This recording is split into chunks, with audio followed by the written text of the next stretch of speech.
இந்த மழைநீர் வெடிக்கால் திட்டம் இந்த 4000 கோடி ஒதுக்கப்பட்ட நிதி என்ன ஆச்சுன்னா அப்படின்னு ஒரு ஸ்பெஷல் என்கொயரி போட்டாங்கன்னா மேயர் பிரியா கண்டிப்பாக 100% ஜெயிலில் இருக்கும். மெரினா கடற்கரையில் டிஎம்கே ஆட்சி வந்ததோடனே பார்க்கிங்க்கு காசு போட்டாங்க. மெரிபா பன்னீர் சோடா, ஐ ட்ரஸ்ட் மெரிபா. நம்ம குளத்தூர் தொகுதியில் பாருங்கள், தேர்தல் நேரத்தில் பொம்பளைங்களெல்லாம் ஆட விட்டாங்க. ஒரு 20-30 பொம்பளைங்களை வந்து காசு கொடுத்து ஆட விட்டாங்க. ஆட விட்டு சிரிச்சார் அமைச்சர் கூட.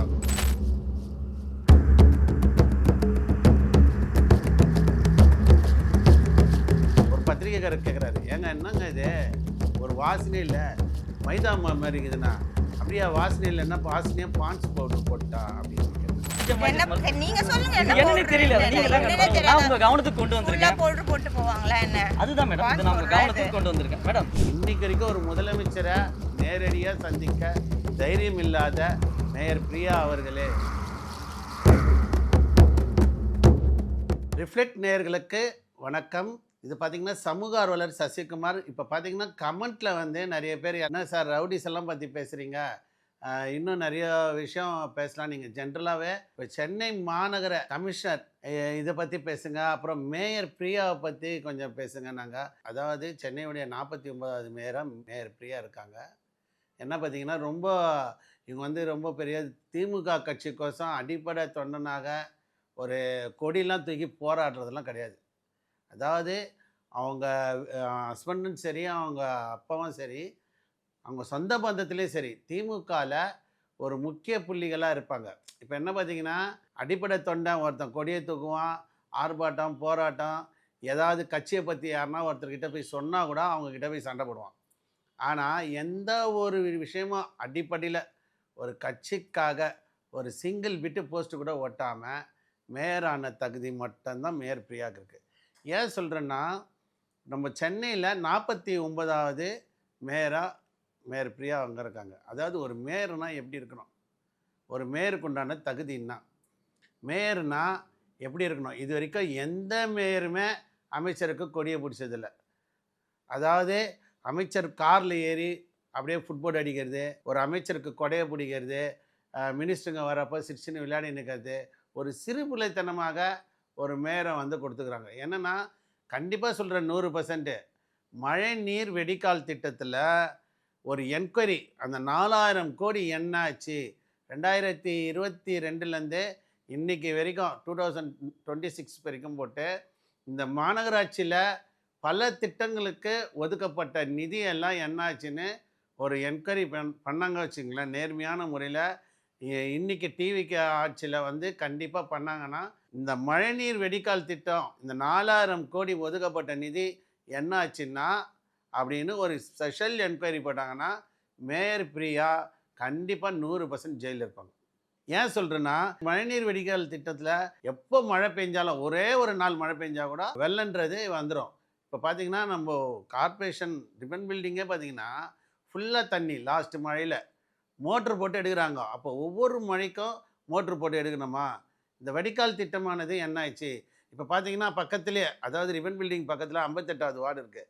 அந்த 58வது சூளை ரோட்டில் ஃபுல்லாக தண்ணி. நீங்கள் பார்த்தீங்கன்னா அந்த முரடிஸ் ஹோட்டல், அந்த ராம்லிங் விலாஸ் ஹோட்டலெல்லாம் கார்பரேஷன் மழைநீர் வெடிக்கால் திட்டம் இன்னும் க்ளோஸ் பண்ணாமல் இன்றைக்கி கூட கரண்ட்டில் நீங்கள் போய் பார்த்தீங்கன்னா பயங்கரமாக இருக்கும். அப்படியே தண்ணியெல்லாம் நிற்கும், சாக்கடை தண்ணி இன்னமும் இருக்குது. அப்போ என்னென்னா மாநகராட்சியில் திட்டம் போட்டு திருடுற கூட்டம் திருடி கொண்டே இருக்கிறது. அது சத்தம் போட்டு கேட்குற கூட்டம். அந்த மாதிரி திட்டத்தை ஒன்று அனௌன்ஸ் பண்ணுறாங்க, ஆனால் மக்கள் திட்டம் அது சென்றடைஞ்சு அது வெற்றியாக பார்த்தீங்கன்னா 0 பாயிண்ட். இந்த திராவிட மாடலில் இப்போது கடந்த ஆட்சியில் செய்த தவறுகளை சுட்டி காட்ட வேண்டிய அவசியம் நம்மளுக்கு இருக்குது. இந்த ஆட்சியில் அதை நிறைவு பண்ணுவாங்க. கடந்த ஆட்சியில் கவர்மெண்ட் பணம், மக்களுடைய வரி பணம் எவ்வளோ வீணாக இருக்குது தெரியுங்களா? ஒன்றே வேணாங்க, ஒரு பஸ் ஸ்டாண்டாண்ட எந்த பஸ் ஸ்டாண்டாவது எடுத்துக்கோங்க, சும்மானா ஒரு சிங்கிள் டாய்லெட் மாதிரி கட்டி வச்சுருக்காங்க. அந்த டாய்லெட்டை பார்த்தாலே பயங்கரமான ஒரு எப்படி சொல்கிறது, வீணடிக்கப்பட்ட பணமாக இருக்குது. எப்படி பார்த்தீங்கன்னா ஒரு அப்படியே ஒரு மழை கூட தாங்காது. அதில் இருக்க கட்டிங்க உட்டில் போய் பாத்ரூம் பண்ணியிருக்காங்க, சிங்கிள் கழிப்பிடம். இப்போ ஆட்சி மாறினவனே அந்த சிங்கிள் கழிப்பிடம்லாம் எங்கே போச்சுன்னே தெரில. நீங்கள் பார்த்துக்கோங்க. இந்த மாதிரி நான் பல வகையும் சொல்லிகிட்டே இருக்கேன். இப்போ மெரினா கடற்கரையில் டிஎம்கே ஆட்சி வந்ததோடனே பார்க்கிங்க்கு காசு போட்டாங்க. மெரினாவில் பல ஏழை எளிய மக்கள் வந்து ஒரு டூ வீலரில் வந்துட்டு ஈவினிங் ஒரு ஒரு 4-5 மணிக்கு வராங்க வச்சுக்கலாம், நைட்டு 10 மணி வரைக்கும் இருக்கும். அதுக்கு பார்க்கிங் காசு அவர் கணக்கில் வாங்குறாங்க. அது ஏன் வாங்குறீங்கன்னு ஃபஸ்ட்டு போட்டோடனே நம்ம தான் கேட்டோம். சமூக ஆர்வலராக நான் தான் போடுறேன். அது வந்து மெரினா க்ளீன் பண்ணுறதுக்கோசரம் நாங்கள் போடுறோம்.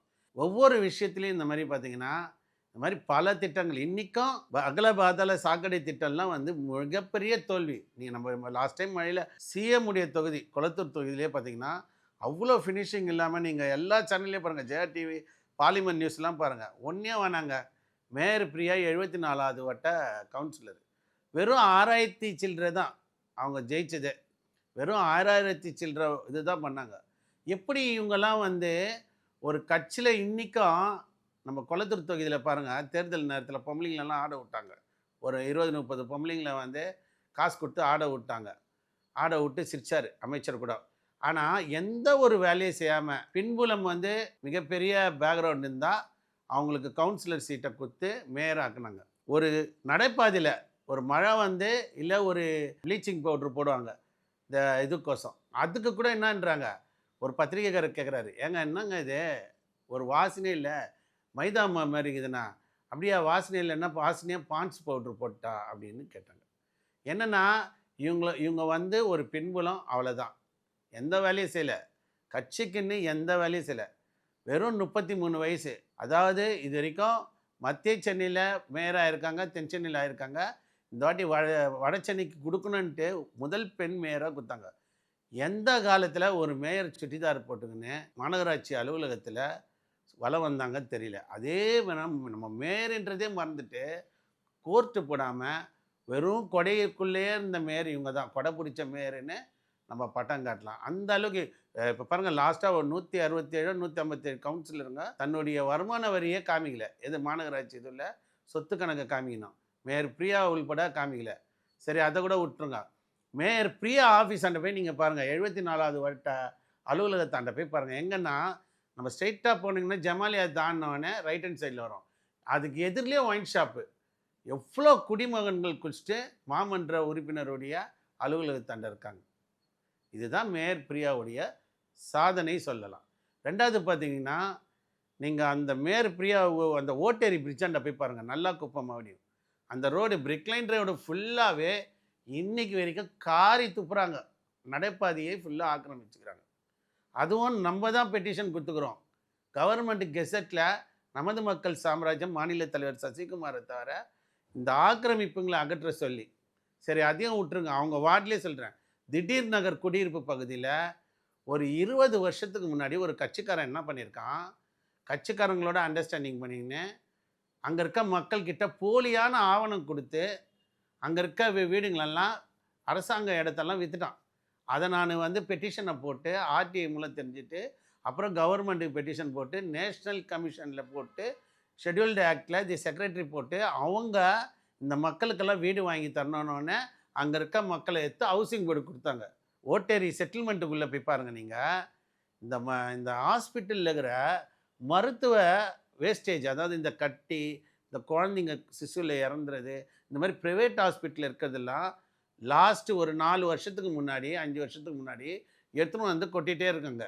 அதாவது ஹாஸ்பிட்டலில் வந்து மொத்த கழிவையும் ஒரு ரேட்டுக்கு எடுத்துன்னு வந்து ஒரு இடத்துல கொட்டுறதுக்கு மாநகராட்சிக்கு மறைமுகமான காசு இருக்குது. இன்றைக்கி கூட மேயர் பிரியாவுக்கு தைரியம் இருந்தால் நான் ஒன்று சொல்கிறேன் கேளுங்க. கொடுங்கையூரில் குப்பமேடு இருக்குது. இந்த குப்பமேட்டில் குப்பை பொறுக்குறாங்க உள்ள தொழிலாளி. அந்த நேரத்தில் தான் துப்புரவு பணியாளர் ரிப்பன் பில்டிங்கில் மறியல் பண்ணியிருந்தாங்க. அந்த இடத்துல மறியல் பண்ணுறாங்கன்ட்டு நேராக வந்து என்ன பண்ணாங்க, நாங்கள் ஒரு பெட்டிஷன் மாதிரி கமிஷனர்கிட்ட கொடுத்ததுக்கு இவங்க உடனே மேக்கப் பண்ணுறதுக்கு அந்த தொழிலாளிங்களை வேலைக்கு வைக்கிறதுக்கு சுமார் 1000 தொழிலாளிக்கு நாங்கள் வேலை தரோன்ட்டு ஒரு ப்ரோக்ராம் நம்ம வேசர்பாடியில் நடத்தி அங்கே இருக்க மக்களுக்கெல்லாம் நான் வேலை கொடுக்குறேன், உங்களுக்கு வீடு கொடுக்குறேன், உங்கள் பசங்களெல்லாம் படிக்க வைக்கிறேன்னு போலியான வாக்குறுதி கொடுத்துருக்காங்க. இதை நம்பி என்ன பண்ணாங்க, அந்த குப்பமேட்டில் அன்றாடம் காட்சியான நிறைய ஒரு சின்ன சின்ன பசங்கள்லாம் வந்து ஒரு ப்ரோக்ராம் நடத்தி இவங்க எல்லாருக்கும் கொடுக்குறாங்க, இந்தாங்க உங்களை வேலைக்கு வச்சிட்டேன், இந்தாங்க உங்களை வேலைக்கு வச்சிட்டேன்னு. கிட்டத்தட்ட ஒரு 650 பேருக்கு நான் ராம்கி நிறுவனத்தில் வந்து வேலைக்கு வச்சதாக சொல்லி இவங்க கொடுத்தாங்க. சரி, அது எவ்வளோ பெரிய மெகா ஃப்ராடு வேலைன்னு தெரியும். இன்றைக்கும் அந்த குப்பமேட்டில் இருக்க ஜனங்க எல்லாரையும் அந்த ராம்கி நிறுவனம் எடுத்துட்டாங்க. கேட்டால் மேயர் வந்து டெம்பரரியாக தான் உங்களை இருக்க சொன்னாங்க, துப்புரவு பணியாளர் ஸ்ட்ரைக் வரைக்கும் தான்னாங்க.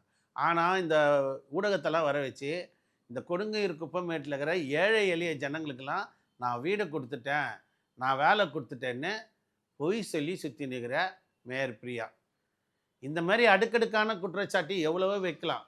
அதாவது நம்ம ஒரு சமூகம், நம்மளே ஒரு ஏழையான சமூகத்துலேருந்து வரோம். இந்த சமூகத்துலேருந்து இந்த நம்மளை மாதிரி கஷ்டப்படுற ஜனங்களுக்கு நம்ம என்ன பண்ணியிருக்கோம் அப்படின்னு சொல்லலாம். இந்த மேயர் பிரியா இருக்கிறப்போ அத்துமீறி மாநகராட்சி இடத்துல அதிகப்படியான சர்ச்சுகள் கட்டப்பட்டது மாநகராட்சி இடத்துல. இது வரைக்கும் உண்மையிலே சொல்கிறேங்க, உண்மையான மாநகராட்சி கமிஷனராக இருந்தாலும் சரி, மேயராக இருந்தாலும் சரி, மாநகராட்சி இடம் சென்னையில் ஒண்டி ஒரு 1000 கோடி இல்லை 10,000 கோடிக்கு மதிப்புள்ள சொத்துகள் இன்றைக்கி ஆக்கிரமிப்பில் இருக்குது. அது இல்லை சொல்ல முடியுமா? இது மட்டும் இல்லை, நடைபாதையில் ஆக்கிரமிப்பு கடைங்களை வேணுமுட்டே எடுக்கிறது. அப்புறம் அவங்க போடணுன்னா இவங்க ஒரு டூப்ளிகேட் கார்டு, அந்தந்த எக்ஸிக்யூட்டிவ் கிட்ட ஒரு டூப்ளிகேட் கார்டு போட்டு இன்றைக்கி பல இடத்துல உயர் நீதிமன்றம் ஆர்டர் போட்டிருக்காங்க என்எஸ்சி போஸ்டர்லேருந்து அந்த லாஸ்ட் வரைக்கும் பாரிஸில் கடை போடக்கூடாதுன்னு. ஆனால் போலியாக ஒரு கார்டை போட்டு மாநகராட்சி கடை போடுறாங்க அப்படி சொல்லி உயர்நீதிமன்றம் உத்தரவையும் மதிக்காமல் நீங்கள் நேராக பாரிஸ் போங்க. பாரிஸ் பூக்கடை பஸ் ஸ்டாண்டெல்லாம் போய் பாருங்கள். பஸ் ஸ்டாண்டர்டு அந்த என்எஸ்சி போஸ்டர் சாலை கோர்ட் ஆர்டரே இருக்கும், டபிள்யூபி நம்பரு. அதாவது நீதிமன்றத்தை என்றைக்கு நாங்கள் மச்சிருக்கோன்றது திராவிட மாடல். நீதிமன்றம் ஒரு உத்தரவு போதுன்னா இவங்களுக்கு சாதகமாக ஒரு இந்து கோயில் இடிக்கணும், இவங்களுக்கு சாதகமாக எதனா இருக்குன்னா அதை எடுத்துப்பாங்க. அதே இவங்களுக்கு பாதகமாக இருக்குன்னா எடுக்க மாட்டாங்க.